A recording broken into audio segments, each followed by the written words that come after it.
A'udzu billahi minasyaitonir rajim. Bismillahirrahmanirrahim. Assalamualaikum warahmatullahi wabarakatuh. Syukur alhamdulillah kita masih berjumpa lagi di channel ini. Sholawat dan salam selalu dan tetap tercurahkan kepada junjungan kita Baginda Agung Nabi besar Muhammad sallallahu alaihi wasallam. Allahumma sholli ala sayyidina Muhammad wa ala ali sayyidina Muhammad. Harapan dan doa saya, semoga saudaraku semuanya selalu diberikan kesehatan, dilapangkan rezekinya, diampuni segala dosa-dosanya, dan dipanjangkan umurnya. Amin ya rabbal alamin. Sahabat beriman yang dirahmati Allah, dalam ajaran Islam sebagai seorang muslim tentu sudah diajarkan untuk melakukan hal-hal yang diperintahkan dan menjauhi larangan Allah Subhanahu wa taala. Untuk itu kita juga diajarkan untuk melakukan sesuatu dengan baik dan benar. Dalam melakukan hal yang baik dan benar, agama Islam mengajarkan kita semua, salah satunya tata cara mandi junub atau mandi wajib dengan benar. Cara mandi wajib adalah mandi yang dilakukan untuk menghilangkan hadas-hadas besar. Ada sebab-sebab yang mengharuskan kita untuk melakukan mandi wajib, seperti selesai menstruasi, usai berhubungan seksual, mengeluarkan air mani, melahirkan, dan orang yang meninggal. Mereka yang melakukan mandi wajib haruslah dilakukan secara benar. Kewajiban ini memang harus dilakukan ketika hendak menjalankan ibadah yang mewajibkan diri dalam keadaan suci. Allah Subhanahu wa taala juga memerintahkan umat muslim untuk melakukan mandi wajib dalam keadaan junub.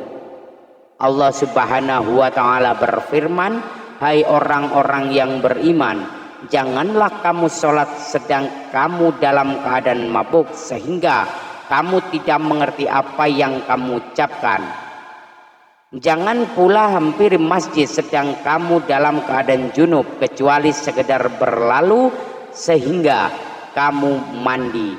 Dan jika kamu sakit atau sedang dalam musafir atau datang dari tempat buang air atau kamu telah menyentuh perempuan kemudian kamu tidak mendapatkan air, maka bertemulah kamu dengan tanah yang baik dan suci. Sekolah mukamu dan tanganmu, sesungguhnya Allah Maha Pemaaf lagi Maha Pengampun."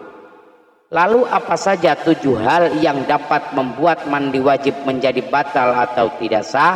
Yang pertama adalah ketika dilakukan dengan cara yang tidak benar.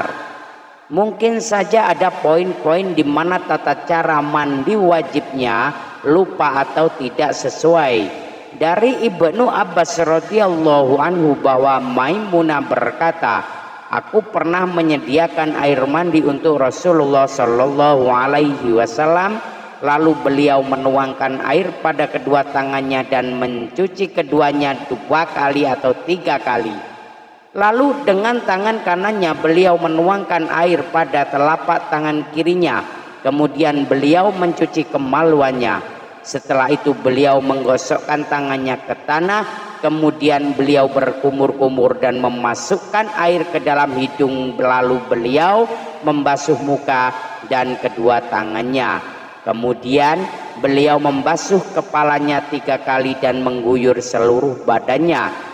Setelah itu beliau bergeser lalu posisi semula, lalu mencuci kedua telapak kakinya di tempat yang berbeda." Hadis riwayat Bukhari dan Muslim. Inilah tata cara mandi wajib yang benar sesuai sunnah Rasulullah Shallallahu Alaihi Wasallam. Yang pertama, bacaan niat membersihkan hadas besar tanpa bersuara. Yang kedua, membasuh tangan sebanyak 3 kali.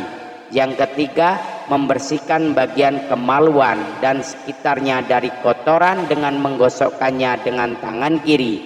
Yang keempat, mengulangi mencuci tangan. Yang kelima, basuh seperti biasa. Yang keenam, mengusap pangkal rambut sampai kulit kepala dengan jari-jari yang sudah dibasahkan ke air. Yang ketujuh, membasuh kepala sebanyak 3 kali dengan 3 kali menimba air hingga seluruh permukaan kulit. Yang terakhir, basahi seluruh tubuh secara merata dengan mengguyur dari ujung kepala hingga ujung kaki. Dimulai dari bagian kanan lebih dahulu bagian kiri. Demikian tata cara mandi wajib yang benar sesuai sunnah Rasulullah Shallallahu Alaihi Wasallam. Selanjutnya yang kedua, tidak membaca niat. Hal ini termasuk penting ketika hendak melakukan mandi wajib. Inilah yang membedakan mandi wajib dengan mandi biasa. Cara membaca doa niat mandi wajib pun dilakukan dalam hati atau tidak bersuara. Yang ketiga, tidak menggunakan air yang bersih ketika melakukan sesuatu yang akan mewujudkan kembali tubuh mandi wajib haruslah dilakukan menggunakan air yang bersih. Namun, jika dalam kondisi sulit mendapatkan air bersih, maka bisa dilakukan secara tayamum yang memiliki tata caranya tersendiri. Yang keempat, ada bagian tubuh yang masih kering. Proses menghilangkan hadas besar dengan mandi wajib haruslah membasahi seluruh anggota tubuh. Begitulah salah satu hal yang wajib dilakukan terkait tata cara mandi junub. Kewajiban membasahi seluruh tubuh termasuk bagian-bagian yang tersembunyi seperti lubang hidung dan mulut bisa dilakukan lewat berkumur atau menghisap air ke hidung dan segera melenggang keluar dahulu. Jika Rasulullah Shallallahu Alaihi Wasallam hendak mandi janabah atau junub, beliau membasuh kedua tangannya, kemudian menuangkan air dari tangan kanan ke tangan kirinya, lalu membasuh kemaluannya, lantas berwudu sebagaimana berwudu untuk sholat. Lalu beliau mengambil air dan memasukkan jari jemarinya ke pangkal rambut hingga beliau menganggap telah cukup. Boleh tuangkan ke atas kepalanya sebanyak 3 kali tuangan. Setelah itu beliau guyur seluruh badannya. Kemudian beliau basuh kedua kakinya. Hadis riwayat Al-Bukhari dan Muslim. Yang kelima adalah rambut dalam keadaan tidak terurai. Bagi seorang perempuan atau laki-laki yang memiliki rambut panjang, ada baik untuk tidak mengikat rambutnya saat melakukan mandi wajib, sebab bisa saja air tidak masuk hingga ke sela-sela rambut sehingga mandi wajibnya akan tidak sah. Yang keenam adalah masih terdapat kotoran di dalam kuku. Anda perlu tahu bahwa kotoran yang ada di dalam kuku bisa menghalangi air sampai ke badan, khususnya pada bagian bawah kuku. Jadi ada baiknya sebelum melakukan mandi wajib membersihkan dulu kotoran tersebut. Ini juga berlaku dalam kondisi kuku yang mengenakan kutek kecuali perupa warna kuku alami. Yang ketujuh adalah tidak sesuai urutan.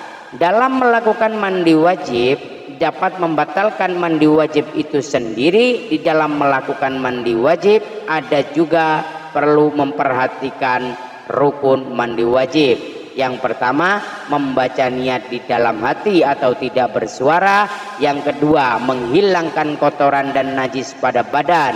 Yang ketiga, membasahi seluruh anggota tubuh termasuk semua lipatan badan. Namun jika sudah memenuhi ketiga rukun mandi wajib tersebut, maka mandi wajib Anda dianggap sah. Demikian 7 hal yang dapat mandi wajib menjadi batal atau tidak sah. Sahabat beriman yang dirahmati Allah, marilah kita senantiasa untuk mengetahui 7 hal ini dan membagikan video ini ke kerabat lainnya agar mereka mengetahui apa yang telah kita ketahui. Dengan mengetahui 7 hal ini, semoga mandi wajib kita semua menjadi sah. Wallahu alam bissawab. Demikian yang dapat saya bagikan. Semoga bermanfaat untuk kita semua. Mohon maaf atas segala kekurangan. usikum wa nafsi bittaqwallah. Assalamualaikum warahmatullahi wabarakatuh.